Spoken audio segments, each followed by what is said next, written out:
Hermanas y hermanos, durante este domingo el concepto de justicia es parte de las escrituras, ¿no? Fíjate como la primera lectura te dice, velen por los derechos de los demás y practiquen la justicia.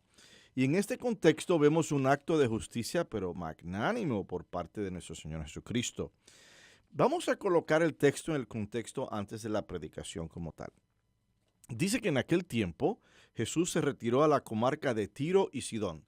Él se está metiendo en territorio pagano. No estás hablando de Israel, estás hablando al norte, ¿verdad? De Jerusalén, por decir. Entonces estás hablando de territorio pagano, donde los que practicaban una religión practicaban el paganismo, que quiere decir adoración de diferentes dioses.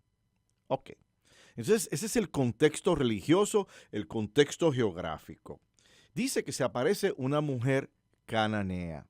Le salió al encuentro y se puso a gritar. Ahora, ¿por qué cananea? Porque ese era el área de Caná. ¿Ves? Es como decir el estado de Caná. Y la mujer cananea, a diferencia de la mujer de Judá, que era la parte de Jesucristo, y donde la Virgen María también vivió, era una diferencia muy grande antropológica. En todo, inclusive hasta en el vestuario. Las mujeres de Judá eran más sobrias, eran más discretas. Las cananeas no. Las cananeas eran colores, joyas, turbantes, sobremaquillada. Era una exageración porque ellos entendían que las bendiciones de Dios se daban de esa forma. ¿Ves? Mientras más prendas tuvieras, más te quería Dios. Mientras más ropajes vistosos tuvieras, más te quería Dios. Lo veían literalmente, ¿no? Las bendiciones de nuestro Señor. Y también tenían una diferente manera de gritar o de orar, porque ellos entendían que a los dioses tenías que gritarles para que vieran tu desesperación, vieran tu dolor. Y no es que los judíos no gritaban, porque había momentos digamos, en la muerte de alguien, un funeral. Era normal que alguien se desmayara, era normal que alguien de dolor, ¿no?, expresara, pero no era lo cotidiano para tú relacionarte con tu Dios. Yo digo que en ese sentido los de Judá se parecen a nosotros los latinos o los italianos en los funerales, tú sabes. Entonces, tienes esta mujer de Caná que se acerca a nuestro Señor Jesucristo diciendo, Señor, hijo de David, boom, como quien dice, yo sé a quién le estoy hablando. ¿Ah? Señor, hijo de David, ten compasión de mí. Y explica, mi hija está terriblemente atormentada por un demonio. ¿Cuál era la condición de la hija? No sabemos. Recuerde que la ciencia no estaba muy adelantada en esos días y muchas enfermedades, digamos, mentales o emocionales se les adjudicaban a la presencia del demonio, del maligno. Pero ya sea que tenía un demonio o ya sea que tenía una situación mental o emocional, la hija estaba enferma, tenía un problema. Y Jesús no le contestó una sola palabra. Número uno, la ignora. ¿Ves? Bien. Entonces los discípulos que no soportaban eso, le decían a Jesús, ay, atiéndela y despáchala, sal de ella, para que nos deje tranquilos a todos, ¿ves? O sea que le estaban queriendo hacer la caridad por las razones equivocadas, ¿no? Para salir de esta persona. Bueno. Y entonces los discípulos se le acercan, le rogaban a Jesús, ay, Dios mío, atiéndela, porque viene gritando detrás de nosotros, o sea, mendigando y con garrote. Entonces, él les contestó, Jesús no le habla a ella, ya van dos, le dice a los apóstoles, yo no he sido enviado sino las ovejas descarriadas de la casa de Israel. O sea, él decía, esta es mi misión. Mi misión es Israel. ¿Por qué? Porque él, como buen judío, sabía que Israel solamente creía en un solo Dios. Entonces, él fue enviado, ¿verdad?, de primera instancia, atención, de primera instancia a los creyentes en un solo Dios. Los cananeos eran paganos, creían en varios dioses. Entonces, tú no sabes en qué está creyendo esta mujer. No lo sabes, pero bueno. El punto es, segunda vez, y la ignora. Y ella sigue con la gritería.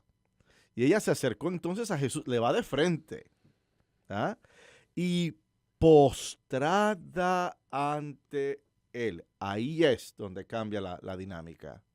Porque ella se postra, ella sabe, yo estoy frente aquí, quizás no sabía exactamente, pero ella tenía una idea de que estaba frente a alguien muy especial. ¿Ves? Acuérdate que las conversiones no necesariamente tienen que ser de la noche a la mañana, pueden ser progresivas, ¿no? Tú tienes una idea y con tus encuentros con Cristo vas creciendo en esa identidad plena de nuestro Señor y Salvador. Entonces, dice que postrada ante él le dijo, Señor, ayúdame. Ella sabía que él le podía resolver. Y él le contesta, no está bien quitarles el pan de los hijos para echárselo a los perritos. En otras palabras, el pan aquí es el mensaje. El pan aquí es la buena nueva. El pan aquí es la salvación.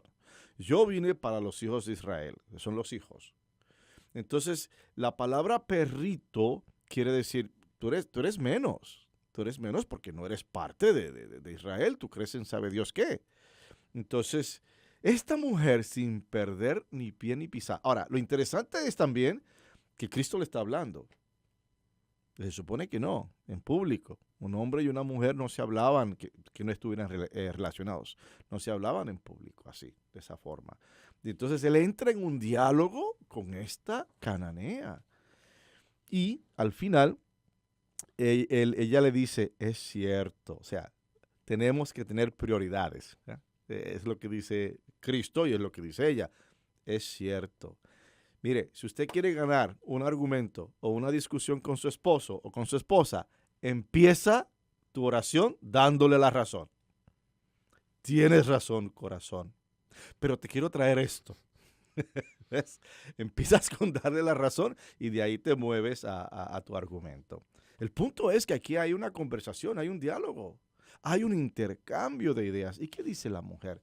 Sí, comprendo que es cuestión de prioridades, pero también los perritos, ¿no? Los que están más abajo, comen de las migajas que caen de la mesa de sus amos. O sea, también nosotros, los que vivimos a oscuras, ¿ves?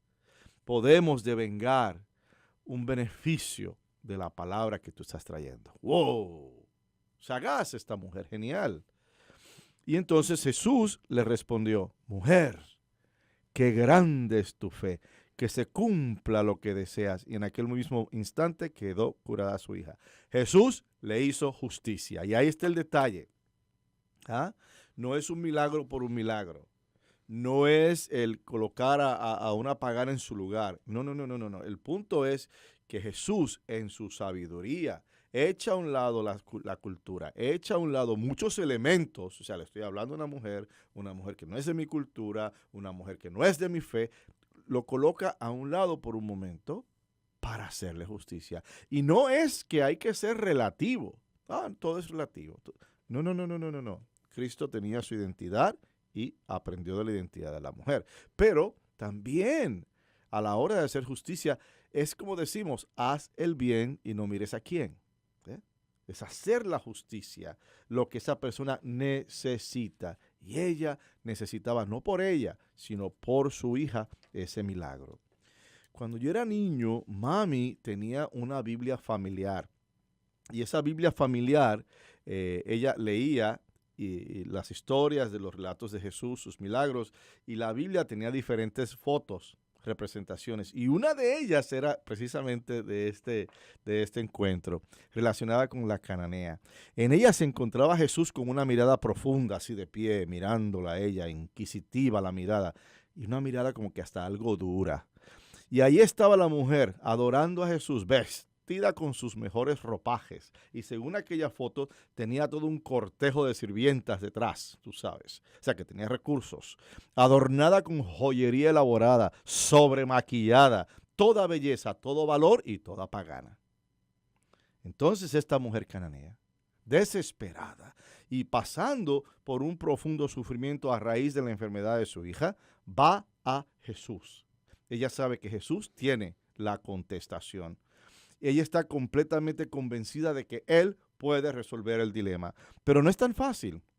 Ella trae consigo en la misma escena una escena de caos, una escena de desesperación, de confusión. Y los discípulos se sienten avergonzados y desean que Jesús la despache. Y Jesús originalmente no desea lidiar con ella. Quizás sea una reacción visceral por el gran abismo cultural y antropológico y de género, o simplemente porque él quería saber cuán sólida era la fe de esta mujer.